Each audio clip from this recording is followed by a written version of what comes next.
একদিন খুব ছোট বয়সেই আমাকে বড় হয়ে যেতে হয়েছিল। সেদিন বাবা আর মায়ের আলাদা হওয়ার সিদ্ধান্ত নেওয়া হলো। সবাই একসাথে বসে প্রশ্ন করলো, সন্তানদের কে নেবে? আশ্চর্যের বিষয়, দুজনেই একসাথে বলল, ছেলেটা। মুহূর্তের মধ্যে চারপাশ নিস্তব্ধ হয়ে গেল। আমি তখনও বুঝতে শিখিনি পৃথিবী কতটা নিষ্ঠুর হতে পারে, কিন্তু ওই একটা মুহূর্তেই বুঝে গিয়েছিলাম আমাকে কেউই চায় না। শেষ পর্যন্ত সিদ্ধান্ত হলো, ছোট ভাই যাবে মায়ের কাছে আর আমি থাকবো বাবার সংসারে। মা চলে গেলেন মুখে অদ্ভুত এক প্রশান্তির ছাপ রেখে। বাবা চুপচাপ বসে রইলেন, যেন এই দায়িত্বটা তার নিজেরও না। সেদিন থেকেই আমার জীবনের রং বদলে যেতে শুরু করলো। বাবা আমাকে রেখে শহরে চলে গেলেন কাজের জন্য।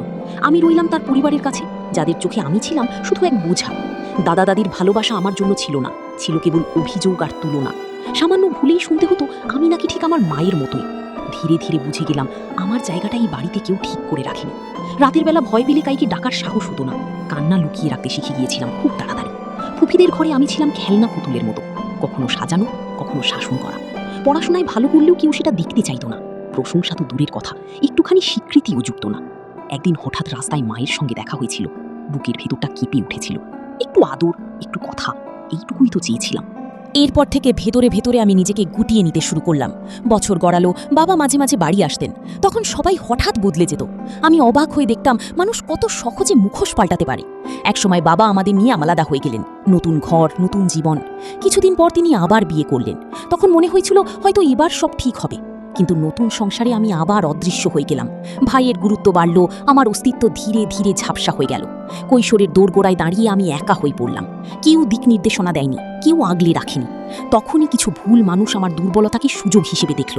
আমি ভালোবাসা ভেবেছিলাম যেটাকে, সেটাও ছিল এক ধরনের ফাঁদ। ভাগ্যক্রমে সেই ফাঁদ আমাকে পুরোপুরি গ্রাস করার আগেই বিয়ে হয়ে গেল। কিন্তু বিয়ের পর বুঝলাম সম্পর্ক মানে শুধু নাম নয়, সম্মান আর নিরাপত্তা চাই।